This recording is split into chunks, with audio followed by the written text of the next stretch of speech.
अब हम मूर्ति पर साबु का पेस्ट बनाया हूँ। मैं यहाँ पर साबु का पेस्ट यूज़ कर रहा हूँ। आप चाहे तो एरोडॉट का भी इस्तेमाल कर सकते हैं। इसमें क्या होता है कि मूर्ति में एक लाइट आता है, उसके बाद आप इस पर एक लाइटिंग ऑयल आता है, उसको आप लगा सकते हैं। सूखने के बाद सब जगह अच्छी तरह से लगाएंगे, क्योंकि अगर अच्छे से नहीं लगाएं तो जब हम वार्निश करेंगे तो उसमें जहाँ फटा हुआ रहेगा वहाँ पर काला नज़र आएगा। इसीलिए हमको अच्छी तरह से सारा जगह अच्छी तरह से पेस्ट लगाना है। तो फ्रेंड्स, अब मेरा मूर्ति कंप्लीट हो गया है। अब मैं इसको डेकोरेट करूँगा। तो डेकोरेट करने के लिए मैं स्टोर से कुछ सामान खरीदा हूँ, जैसे कि साड़ी का लेस।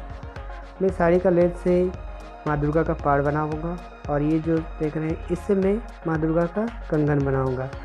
मैं इसको यहाँ से काट लेता हूँ 10 पीस, जो कि माँ दुर्गा का 10 हाथ में 10 कंगन बनाऊँगा।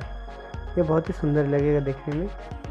और फिर मेरे पास ये मोती है, जो कि मैं इसको कमर पर यूज़ करूँगा, कमर बांधने के लिए। फिर ये मोती माला है, जो कि मैं माँ दुर्गा का हार बनाऊँगा। इसी से कर मार्केट में आसानी से मिल जाएगा।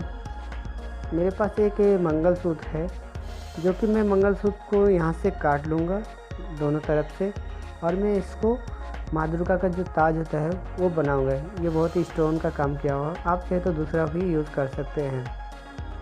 ये है माँ दुर्गा का नथ, जो कि बहुत ही छोटा है, देखने में बहुत ही खूबसूरत। ये सब सामान आप किसी भी स्टोर पर खरीद सकते हैं।